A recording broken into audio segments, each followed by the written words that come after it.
This is A Voice, a podcast with Dr Gillyanne Kayes and Jeremy Fisher. This is A Voice. Hello and welcome to The thistle sifters have arrived.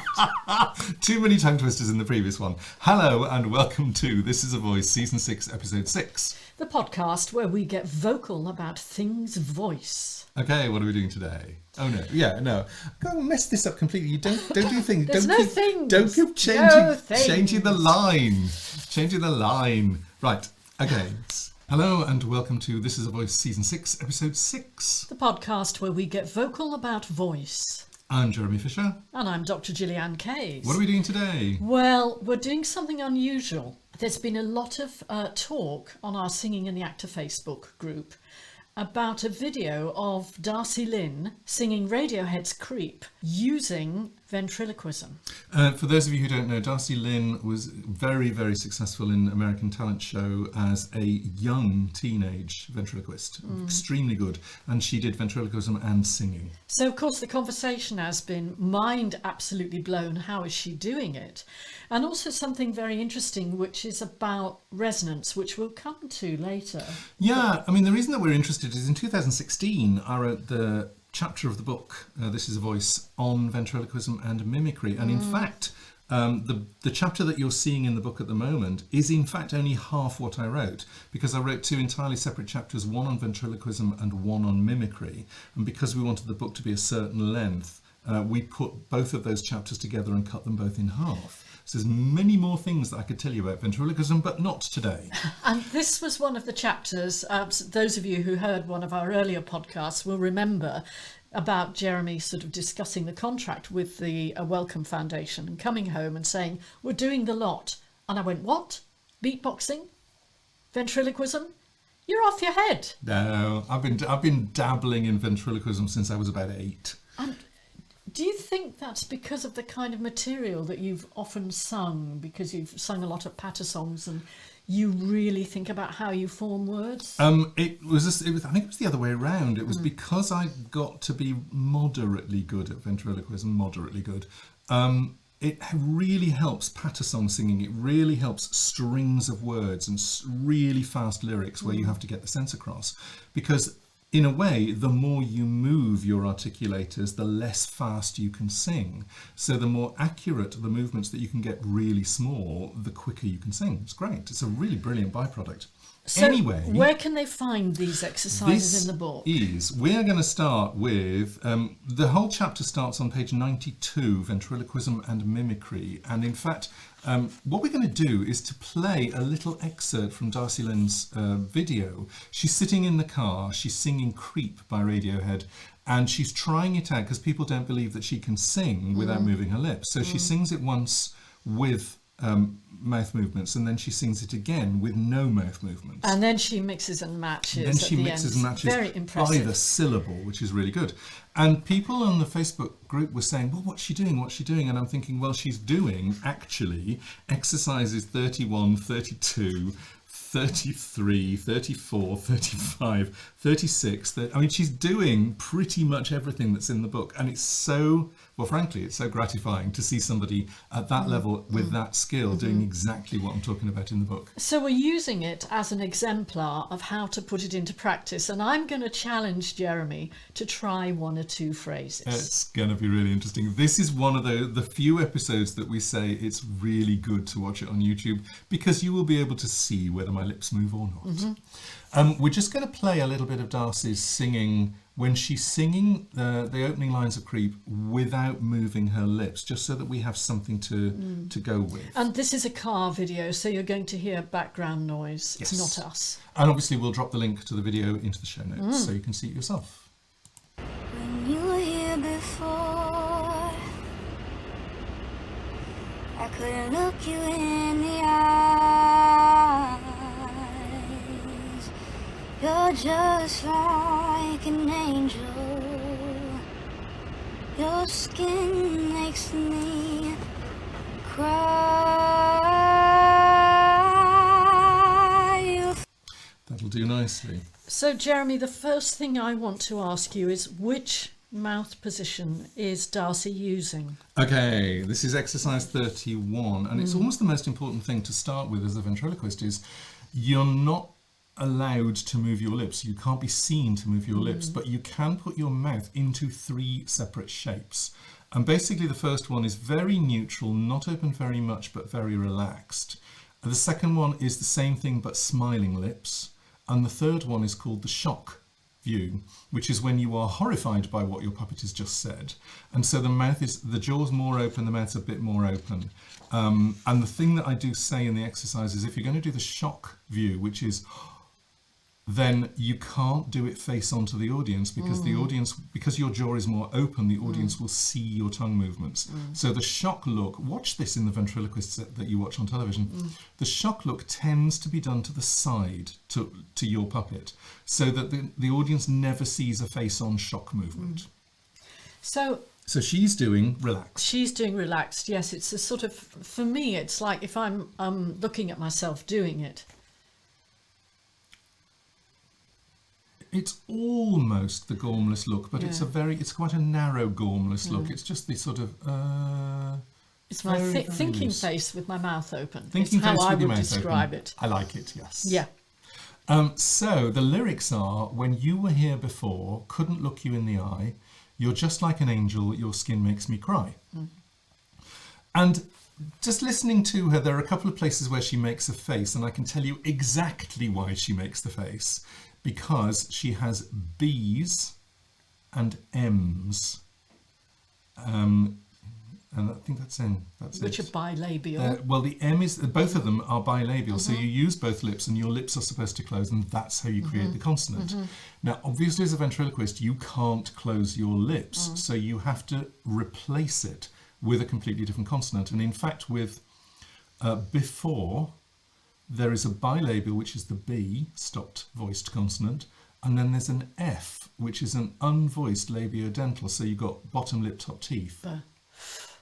And again, you can't do that because in order to do it, you would have to move your lip up to your teeth or your teeth down to your lip, and we, the audience, would see it.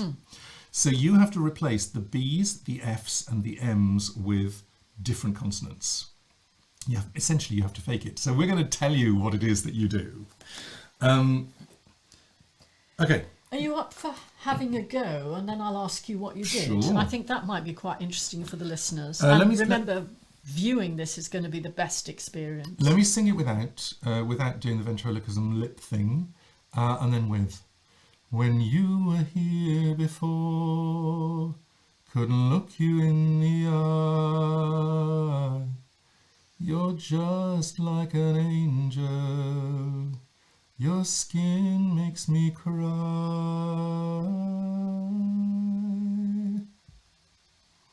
Okay, so that was without. I'm not moving that much, but you can see the movements. Right. When you were here before, couldn't look you in the eye, you're just like an angel. Your skin makes me cry.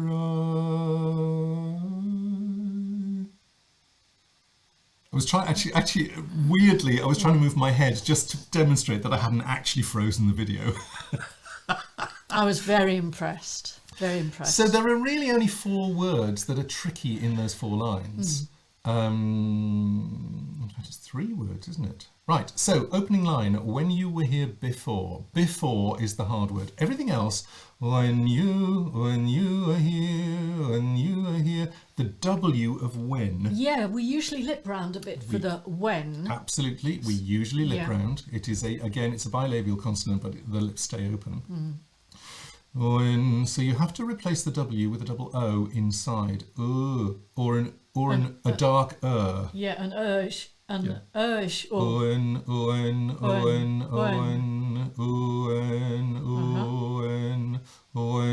so you can do that easily. You can do that without moving the lips at all, lips or jaw, in fact.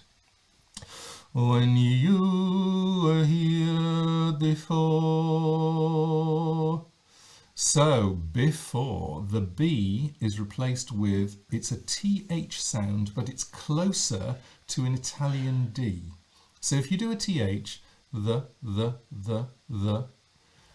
you don't want your tongue to come between your teeth because, again, it'll be seen. So you press the tongue tip very, very slightly against the upper teeth. The. So it's like it's in the position of a duh, Yeah. but it's fricated. Yes. The. And there is a stop. If you put the stop in, the.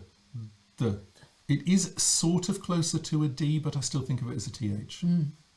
If he, when you hear the, ho, and the F is a blast of air on a TH. Again, this is an unvoiced TH, but it's a very, very loose TH. Do it again in context. When you hear the tho, I am actually doing but without the tongue coming through the teeth. When you hear the tho, you can just about get away with it. Couldn't look you in the eye. You can do that's all done easy. inside. All happens inside. Really, really easy. You're just like an angel. Weirdly, there's a difficulty on just. You're just saying just. I'm just saying, you? no, I'm actually doing just. Okay. But because you go from the J to the U, there is a temptation to open the jaw, and you see it. And oddly enough, the blast of air on the ST also encourages you to open very slightly. You really have to control the jaw. You're just like an angel. And you can hear, I can make the rest of the consonants really clearly. And can I just say how impressed I am with the amount of resonance you're producing? Yes, nice, I like it. It's phenomenal, which was another thing that was discussed in the group. Yeah. And, you know, we're always saying to people that all of the work of singing voice, and speaking voice, in fact, is done inside. Yes. We do far too much work outside. Yes. Okay, final line. Your skin makes me cry. Your skin makes me cry, makes me cry, makes me. Now, if you really listen carefully, I'm doing makes me, but it isn't a proper N. It's not an N as I would normally do it. Tongue is slightly further forward, the slightly looser pressure. So the stop, if you like, is closer to the lips, even though it's still behind the teeth. Do you know what I think? This is very interesting. And it's one of the ways that ventriloquism, it's one of the reasons why ventriloquism works, which is that we hear words in context. Yes. Now, when I listen to you do line by line, I'm kind of much more critical and I can nitpick a bit more. Yeah. But when I hear you sing the whole phrase, you know, the 4 lines, I'm completely convinced. Yeah. So I would like you to sing the first 4 lines again. Yep. Okay. When you hear the thought, couldn't look you in the eye. You're just like an angel. Your skin makes me cry.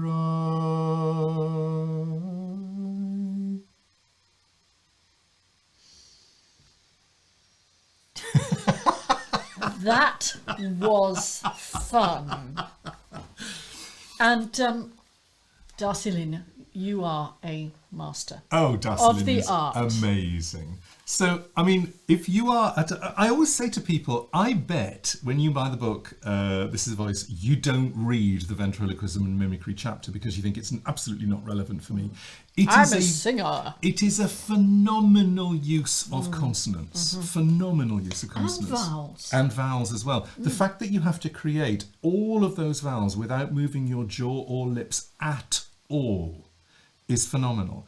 It tells me that all vowels and consonants can be, bar a handful, can be made just with the tongue.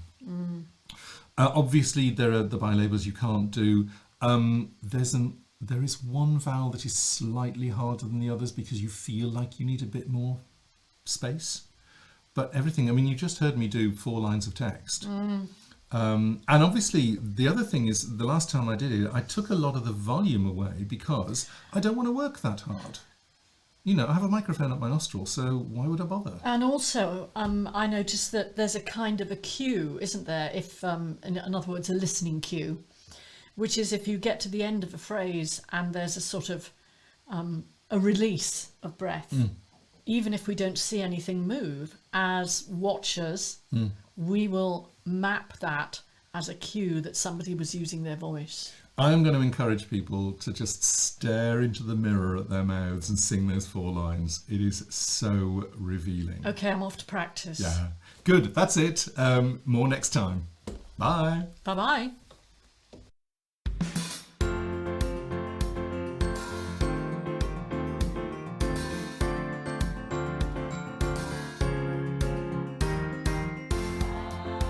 This is A Voice, a podcast with Dr Gillyanne Kayes and Jeremy Fisher.